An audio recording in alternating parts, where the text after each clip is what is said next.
$40,218. That's the number I stared at on my laptop screen at 1:47 in the morning, 3 days before Thanksgiving. Not a round number, not a number you make up, a number built line by line, transfer by transfer, over 14 months. My Venmo history, my bank statements, my Zelle confirmations, all of it lined up in a spreadsheet I never thought I'd need to build against my own brother. My name doesn't matter for this story. What matters is that for 2 years, my younger brother took my money, told me it was temporary, told our parents it never happened, and sat across from me at a Thanksgiving table calling me a liar to my father's face. He thought there was no record. He thought I'd let it go the way I always had. He thought that if he just held his ground long enough, denied it loud enough, I'd back down to keep the peace, like I always did. He was wrong. I had the texts, I had the bank records, I had 4 years of his own words time-stamped, and by the time I was done, he wasn't just going to owe me an apology. He was going to owe me, legally, publicly, and financially, every single dollar, with interest. This is a story of how I turned a family betrayal into a paper trail so complete that a judge needed less than 9 minutes to rule in my favor. This is a story of how I found the smoking gun. And this is the story of how I got every dollar back. Before we get into it, if you're new here, this channel is about real financial betrayals. Family members who exploit trust, friends who turn into fraudsters, people who think that because they share your blood or your history, they're entitled to your bank account. Today's story is about greed, betrayal, and getting every single dollar back. It's about what happens when you stop being the nice one in the family and start being the one who keeps receipts. If stories like this matter to you, if you've ever been taken advantage of by someone who was supposed to love you, hit subscribe because we've got dozens more of these, and every one of them ends the same way, with the person who lied getting exactly what they earned. Let's get into it. I need to take you back to the beginning because you can't understand how someone gets away with taking $40,000 from you unless you understand the 12 years of trust that came before it. I'm the oldest of two. My brother, I'll call him Dean for the story, is 3 years younger. Growing up, I was the responsible one, the one who paid off my student loans early, the one who started a Roth IRA at 23 because a financial advisor at a community seminar told me compound interest was the closest thing to magic in personal finance, and I believed them. Dean was the charismatic one, the one who could talk his way into a table at a restaurant with a 2-hour wait, the one who always had a new business idea, the one my parents described, lovingly but accurately, as someone who thinks bigger than his bank account. By the time I was 31, I had a stable job in operations management, a modest but growing investment portfolio, and, this part matters, about $52,000 in a high-yield savings account that I'd been building for a down payment on a house. Dean, at 28, had just left his third job in 5 years to go all in on a business he described as a logistics consulting startup. He was vague on details. He was never vague on vision. The first ask was small. It always is. That's rule number 1 for anyone who's ever been financially exploited by someone close to them. It never starts with a big number. It starts with something so reasonable that saying no feels petty. Hey, can you cover $600? Rent's just tight this month. I'll Venmo you back Friday. I sent it. He paid me back, on time, exactly $600, with a laughing emoji and a "you're a lifesaver." That single repayment did more to set up what came next than almost anything else in the story. And I want you to sit with that for a second, because if you've ever loaned money to someone who eventually burned you, I'd bet you had a version of this same moment. The first loan gets repaid. It's not a coincidence, it's an investment. Con artists and manipulative borrowers alike understand something intuitively. Trust is a resource, and the fastest way to build a large reserve of it is to prove reliability on something small before you ever ask for something large. 2 months later, $1,200 for a vendor deposit, paid back in 3 weeks. Then $3,000 in March, framed as a bridge until a client payment came through. That one took 2 months to repay, and when it finally did come back, Dean apologized so thoroughly. Flowers sent to my apartment, an actual handwritten card that the delay itself became evidence, in my mind, of how seriously he took the debt. That's red flag number one that I missed completely. The apology becomes the currency. If someone consistently pays you back in charm and gratitude instead of consistent timeliness, that's not devotion, that's a pattern being tested on you. By August of that year, the logistics consulting startup had a name, a slick one-page website, and, according to Dean, 3 signed clients and a 4th in the pipeline. He asked to borrow $8,000 to cover a UCC filing, insurance bonding, and initial software licensing. He showed me what he said were client contracts. I didn't ask to verify them. Why would I? This was my brother. We'd grown up in the same house, gone to the same Thanksgivings, cried at the same funerals. The same funerals. The idea that he would fabricate documents to borrow money from me wasn't just unlikely in my mind, it was unthinkable. That's red flag number 2, and it's the one almost every viewer of this channel recognizes instantly in hindsight. Family status gets used as a substitute for due diligence. We extend financial trust based on relationship history instead of financial behavior, and predators, even accidental ones, even ones who don't consciously think of themselves as predators, learn to lean on that substitution. I transferred the $8,000 in 2 installments through Zelle. I have the confirmation numbers. I'll get to why that matters later, because at the time, I wasn't collecting evidence. I was just being a good brother. I want to be really clear about that because I think sometimes in these stories, viewers assume the victim was building a case from day one, some kind of clairvoyant detective in waiting. I wasn't. I was just a guy helping his brother. The case only got built because I happened to use digital payment platforms that automatically timestamp and archive every transaction, and because, eventually, instinct kicked in. By the end of that year, Dean owed me, cumulatively, $14,600 across 6 separate transfers. On paper, in my head, in my heart, I did not think of this as Dean owes me $14,600. I thought of it as I helped my brother get his business off the ground, and he's paying me back as he can. That reframing is important, and it's the 3rd red flag. The lender starts doing the psychological work of minimizing the debt for the borrower. I was, without realizing it, protecting Dean from the weight of what he owed me, because acknowledging the real number felt like it would change our relationship. It would make me his creditor instead of his brother. I didn't want to be his creditor, so I didn't let myself think like one. That's exactly the vulnerability people exploit. Not stupidity, not gullibility. Love and the desire to preserve a relationship weaponized against basic financial boundaries. The next year, the year everything accelerated, started with a $10,000 ask in February. Dean said the logistics consulting pivot needed capital to bid on a genuinely large contract, something with a regional trucking company. He said if this contract landed, he'd not only pay me back everything, he'd pay me back with interest, unprompted, like a real investor.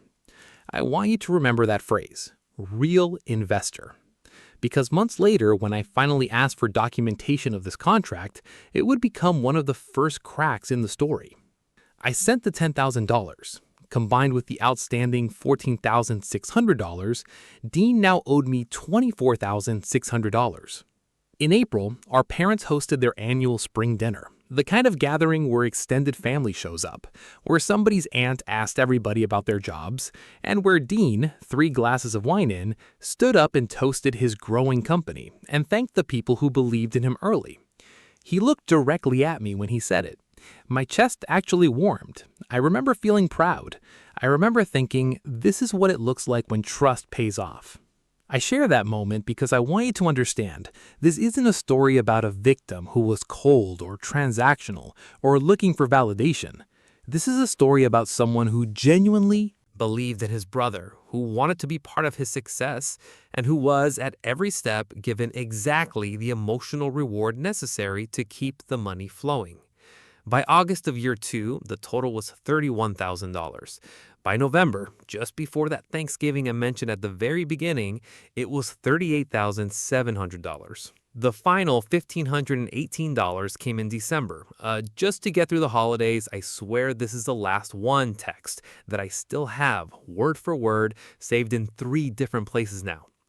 Total, $40,218.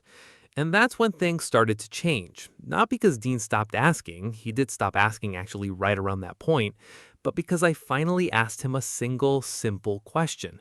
Hey, can we talk about a repayment plan for everything I've sent you the past 2 years? Just want to make sure we're on the same page. He left me on red for 4 days. When he finally responded, it wasn't with a number or an apology or a plan. It was with a question that, looking back, was the first shot fired in what became a 2-year war. What money? I don't think you sent me anywhere near what you think you did. I remember reading that text standing in my kitchen, and I remember the specific physical sensation, a kind of cold drop through my stomach, the feeling you get when the floor of a relationship you thought was solid suddenly isn't. I wrote back immediately. Dean, I have every transfer, $40,218 since 2 years ago, January. I'm not trying to start a fight, I just need us to have a real conversation about this. His response, I don't know what you're talking about. I've paid you back for everything. Are you seriously coming at me about this right now? That's when I understood what was happening. This wasn't a misunderstanding. This wasn't Dean forgetting the scope of the debt because he genuinely, honestly lost track. This was a deliberate strategy deployed the moment I asked for accountability. Deny, deflect, and make the person asking for their money back feel like the aggressor. Over the following 6 weeks, I watched this strategy deepen. When I sent screenshots of Zelle confirmations, Dean claimed those were loans from years ago that got paid back in cash. When I pointed out that cash repayment would leave no record and asked when specifically that cash was supposedly handed over, he stopped responding to that thread entirely. Instead, texted our mother unprompted to say that I was going through something and acting paranoid about money. That's when the real damage started, because this stopped being a two-person financial dispute and became a family crisis engineered, whether consciously or not, to make me look unstable. Our mother called me that weekend, gentle and worried, asking if everything was okay, if I was under stress at work, if I'd talked to anyone about these feelings I was having about money. I remember sitting on the edge of my bed, phone against my ear, feeling something click into place. Dean wasn't just refusing to repay me, he was preemptively building a narrative in which I was the unreliable one, so that when I eventually did present hard evidence, our family's first instinct would be skepticism, not support. I want to pause the story here and talk directly to anyone watching who has been in a similar position, because this pattern, I've heard it now in probably 100 different messages from viewers of this channel, is disturbingly consistent. The person who owes you money doesn't just deny the debt, they restructure the emotional narrative of the entire relationship, so that acknowledging the debt would require dismantling the story they've already told everyone else. Dean had spent 2 years being the ambitious younger brother, building something real. Admitting he owed me $40,000 he couldn't repay wasn't just financially inconvenient for him, it was an identity collapse. And people will do remarkable, ugly things to avoid an identity collapse. By February, I had stopped asking Dean directly and started doing something I should have done from the very first transfer. I built a complete financial reconstruction. I want to walk you through exactly how I did this, because if you're in a similar situation, this is the blueprint. Step 1. I pulled every bank statement from the relevant 14-month period through my bank's online portal, going back as far as their digital records allowed, in my case, 7 years. Step 2. I cross-referenced every Zelle and Venmo transaction tagged to Dean's name or phone number, exporting the transaction history as CSV files, because Venmo, specifically, allows you to download your complete transaction history, including memos. And Dean, in the early trustworthy phase of this whole thing, had left cheerful, incriminating memos on nearly every transfer. Loan repayment, thanks bro. Business capital, appreciate you. Bridge loan, paying back in 30. Step 3, I built a master spreadsheet, chronological, with columns for date, amount, platform, memo text, and a running balance. And that's when I found the smoking gun. buried in a group text from the spring of the first year, a thread that also included our cousin about an unrelated topic, a birthday gift for our grandmother, was a message from Dean sent almost as an aside that read, "Once the trucking contract closes, I'll be able to pay him back everything. That guy's basically bankrolled half my company at this point, lol." That single sentence sent in a group chat, unprompted months before any of this became contentious, was worth more than every spreadsheet I'd built. It wasn't me characterizing the debt. It was Dean, in his own words, at a moment when he had no reason to lie, acknowledging both the existence and the scale of what I owed me. I screenshotted it immediately. I also, and I cannot stress this step enough for anyone documenting a financial dispute, asked our cousin who was still in that group thread to confirm she still had the message on her end and to send me her own screenshot from her phone. Why does that matter? Because a screenshot from my own device could, in theory, be disputed as edited or fabricated. A screenshot independently pulled by a third party from a different device showing the same message, timestamp, and thread, that's corroboration. That's the difference between he said, she said, and something closer to a paper trail that would hold up. I now had 3 categories of evidence: the financial records showing the transfers, Dean's own contemporaneous written acknowledgement of the debt, and third-party corroboration of that acknowledgement. But I still didn't have enough to force resolution because Dean's strategy going into that Thanksgiving, the one I mentioned in the hook, wasn't going to be quiet denial anymore. It was going to be a full public performance of victimhood in front of our entire family, and I walked into that dinner without fully understanding how far he was willing to take it. Thanksgiving that year was at my parents' house, 14 people around a table built for 10, the usual chaos of extra folding chairs and a turkey that took 45 minutes longer than planned. I hadn't brought up the debt. I'd made a deliberate choice after weeks of stewing to let the holiday be the holiday and to address things afterward. Calmly, maybe even through a mediator if it came to that. Dean brought it up himself. Midway through dinner, apropos of almost nothing, in response to my father asking how the business was going, Dean said, and I am recalling this as precisely as I can because I wrote it down within the hour while it was still fresh, "Honestly, it'd be going a lot better if certain people in this family aren't spreading rumors that I owe them tens of thousands of dollars I never borrowed." The table went quiet. My mother looked at me, my father looked at me, and Dean, having thrown the accusation, sat back with the calm, wounded expression of a man who believed he'd just successfully defended himself. I want to tell you what I did not do, because I think it matters. I did not raise my voice. I did not pull out my phone and start reading screenshots at a family dinner. I said evenly, "Dean, I have every transfer documented, and I have a message where you told our cousin I'd bankrolled half your company. I'm not doing this here, but we are doing it soon, and I'm not going to let this get erased." He laughed, a short, dismissive laugh, the kind designed to make the room feel like I was the one being dramatic, and said, "Yeah, okay, whatever helps you sleep at night." That was the moment. Not the first missed payment, not the deflection over text, not even the smoking gun message in the group chat. That was the moment I stopped being Dean's brother trying to preserve a relationship and started being an investigator building a case. Because here's what Dean didn't understand. As he sat at that table, comfortable in his denial, I hadn't shown him everything I had.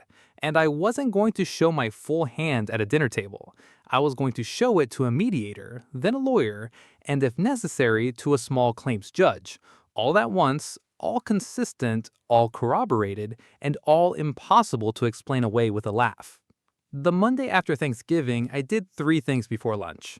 First, I consolidated every piece of evidence into a single organized folder, digital and physical.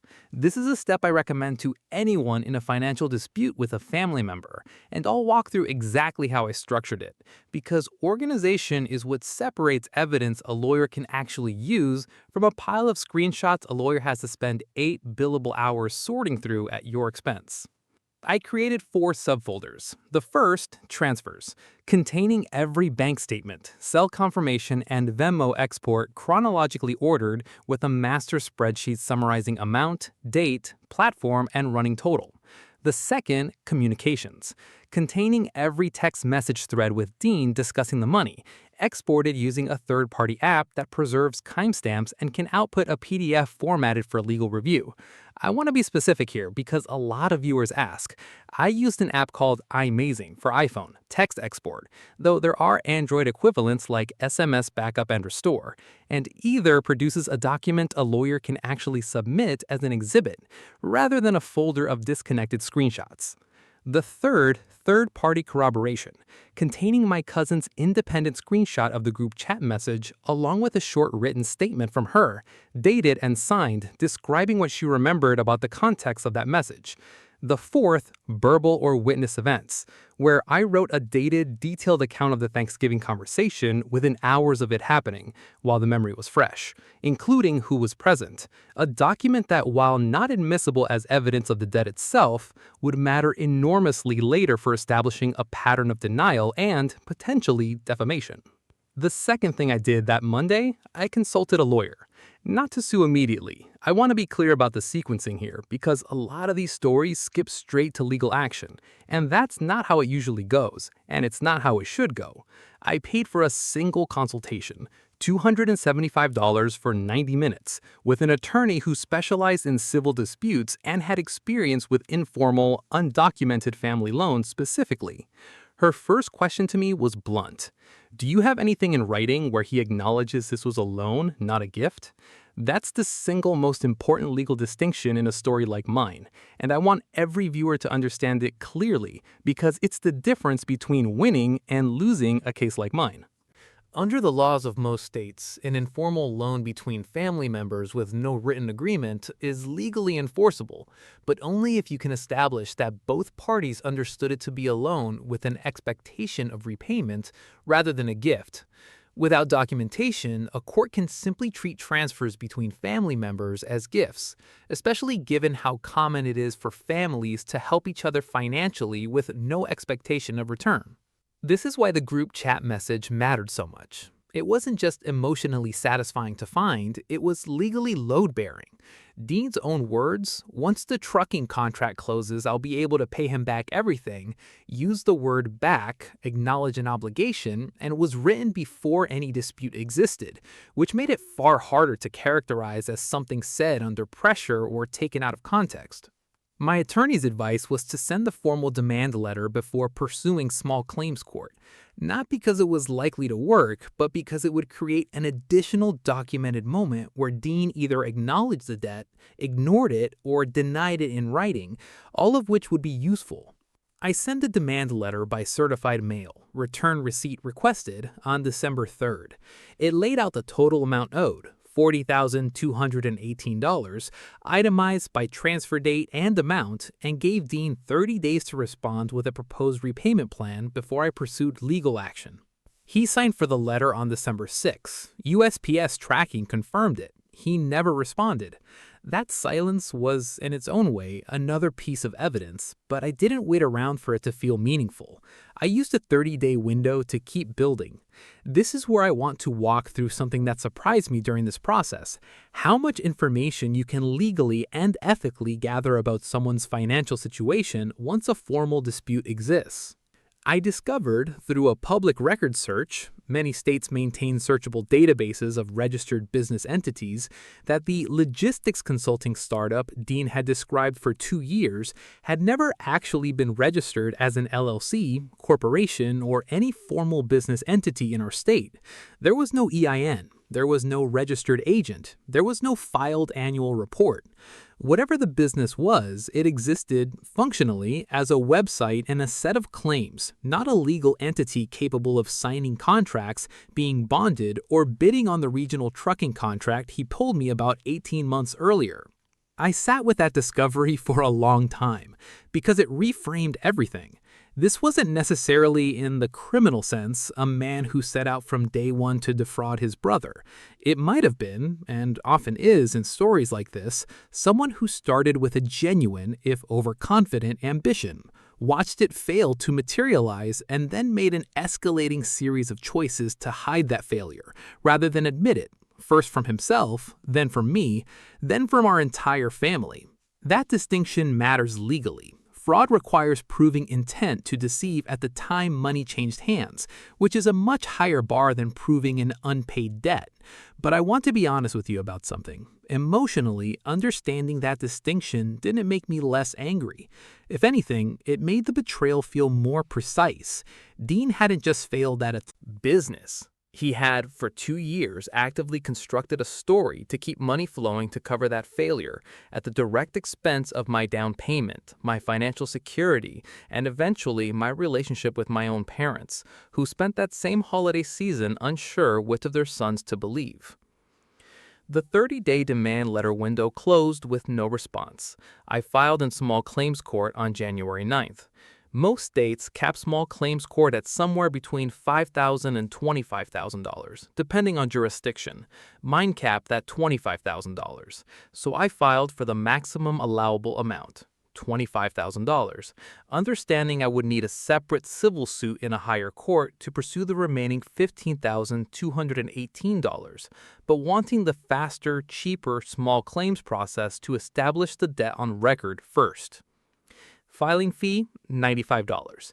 Service of process, having Dean formally legally notified of the lawsuit, was handled through the county sheriff's office for an additional $40, specifically because I wanted an official record showing he'd been personally served, eliminating any future claim that he never knew about the case. He was served on January 22nd at his apartment by a deputy who documented the exact time and Dean's response, which, according to the deputy's report later filed with the court, was to insist there had to be some kind of mistake.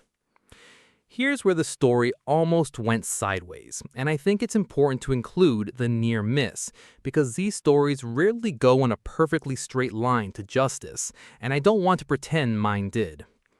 3 weeks before the court date, Dean reached out to me directly for the first time in over a month, not to negotiate, but to propose that our parents mediate the dispute privately, informally, to keep this out of court and keep the family together.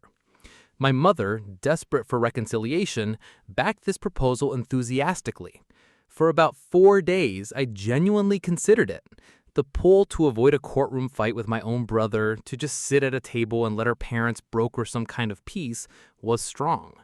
What stopped me was a conversation with my attorney, who asked a simple question: what changes about the actual facts of the debt if you have that conversation instead of the court date?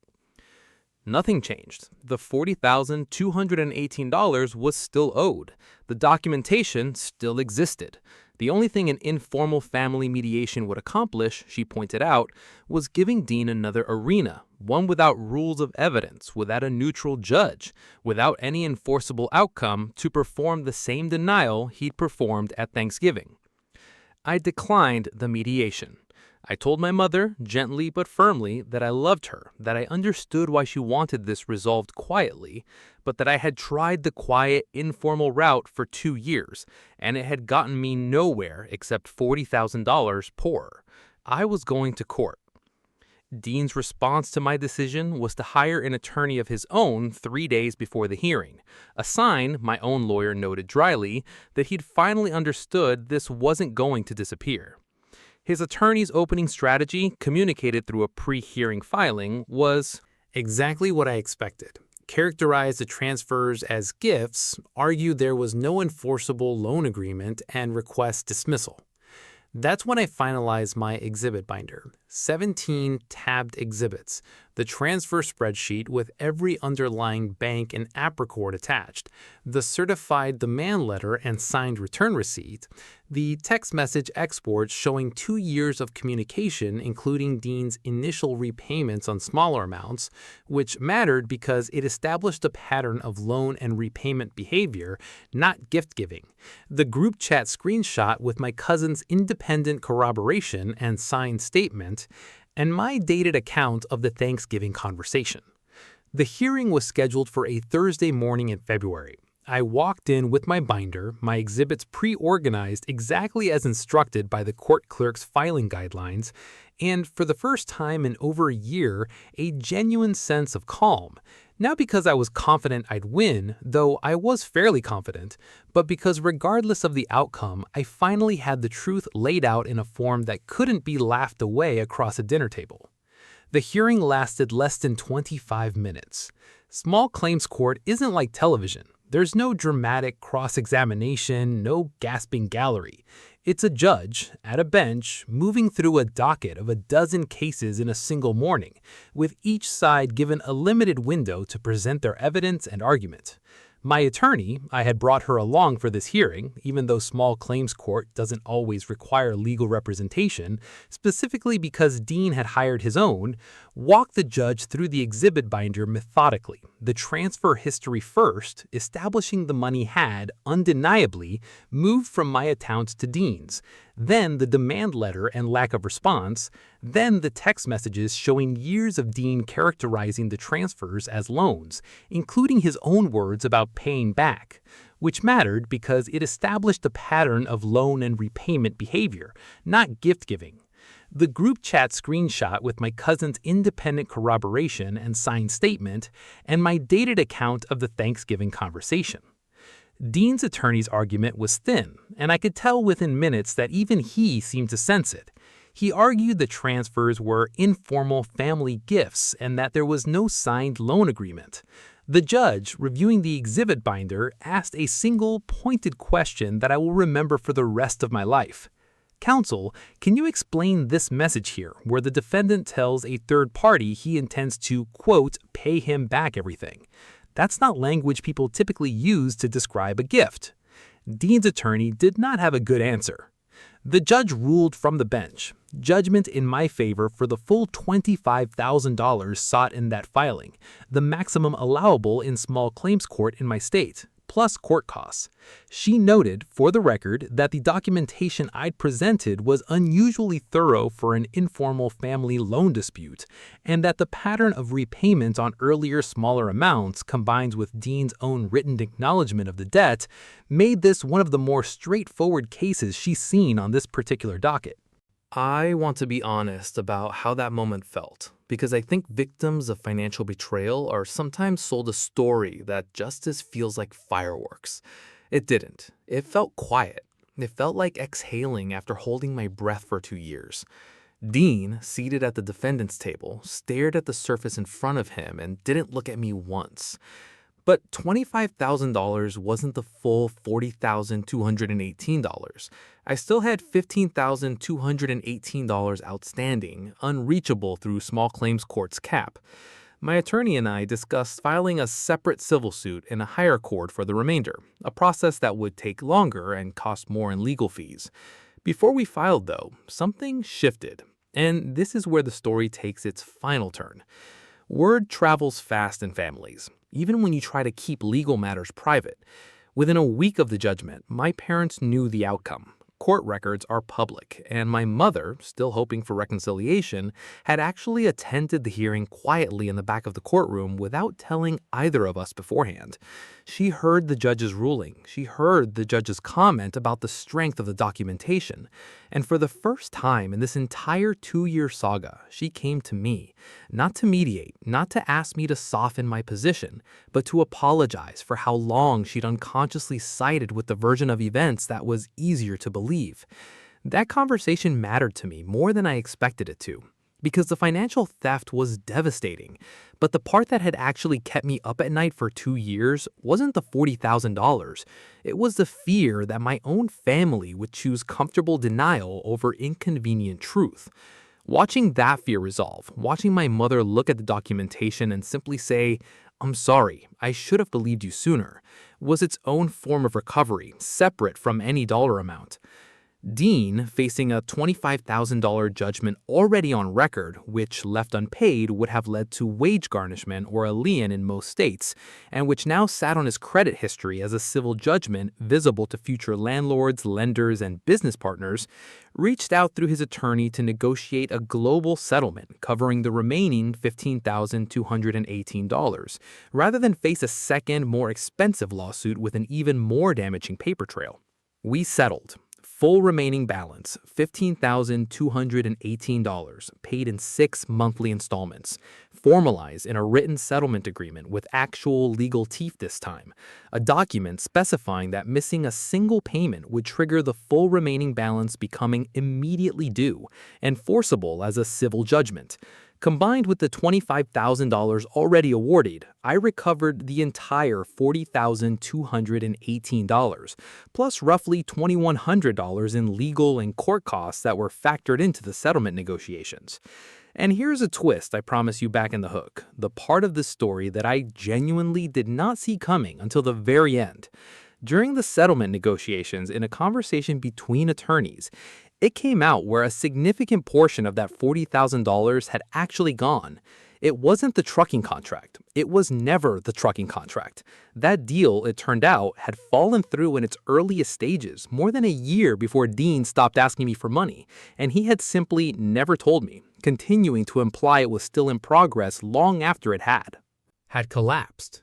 A large portion of the money, based on what emerged during settlement discussions and with Dean eventually admitted directly to our parents once the legal pressure made continued denial pointless, had gone toward maintaining an image. A leased car he described to extended family as a company vehicle, expensive dinners with potential clients who, it turned out, were largely acquaintances he was trying to impress rather than genuine prospects, and a series of small speculative investments in cryptocurrency that had lost most of their value. In other words, the business wasn't a lie built to defraud me specifically. It was a lie Dean had first told himself, then extended to me, then extended to our entire family because admitting the business wasn't working, admitting that the version of himself he'd promised everyone he'd become wasn't materializing, felt unbearable. My money hadn't built a company. It had financed 2 years of Dean avoiding the truth about his own life at my direct financial expense. Understanding that didn't make me forgive the debt, and I want to be clear about that for anyone watching who's in a similar situation and worried that sympathy for the why means you have to abandon the fight for repayment. It doesn't. Dean's reasons for the deception were, in the end, more sad than sinister. But sad reasons don't refund a down payment. Understanding didn't change what I was legally and morally owed. It just changed how I felt about the man who owed it. I received the final settlement payment 14 months after that Thanksgiving dinner. I used the portion of it, finally, for the down payment on a house, the same goal that $40,000 had originally been earmarked for, delayed by over 2 years, but not destroyed. I also did something I hadn't done before any of this started. I opened a completely separate account, one Dean and no other family member has ever had access to, that exists purely as an emergency fund walled off from any future request, no matter how small, no matter how reasonable it sounds in the moment. My relationship with Dean today is civil but distant. We attend the same family gatherings, we don't discuss money, and we don't pretend the last few years didn't happen. My relationship with my parents, particularly my mother, is actually stronger than it was before any of this started, forged through the uncomfortable process of her learning to trust documentation over a comfortable narrative. A lesson, honestly, that I think more families could stand to learn before a crisis forces it on them. If you take one thing away from this story, I want it to be this. The same documentation habits that feel excessive, even paranoid in the moment, saving texts, keeping transfer records, writing down conversations while they're fresh, are the exact things that turn he said, she said into an enforceable legal case. You don't build that paper trail because you expect betrayal. You build it because if betrayal ever comes, it's the only thing that protects you. Here are the warning signs I'd want anyone watching this to recognize because I lived through every single one of them without seeing the pattern until it was 14 months and $40,000 deep. Watch for a small, quickly repaid loan used to establish trust before larger, slower repaid loans follow. Watch for vague, unverifiable business documentation, contracts you're told about but never shown, deals that are perpetually about to close. Watch for apologies and charms substituting for consistent, timely repayment. And watch, most importantly, for what happens the very first time you ask for a repayment plan. That single question is the fastest, clearest test of whether you're dealing with someone who's simply struggling financially or someone who has been managing your trust as a resource to extract, rather than a relationship to honor. If someone in your life owes you money and you don't yet have documentation, start today. Export your bank and payment app records now while they're easy to access. Save every text thread that references the debt. If a conversation happens verbally, write down what was said within the hour, dated while your memory is sharp.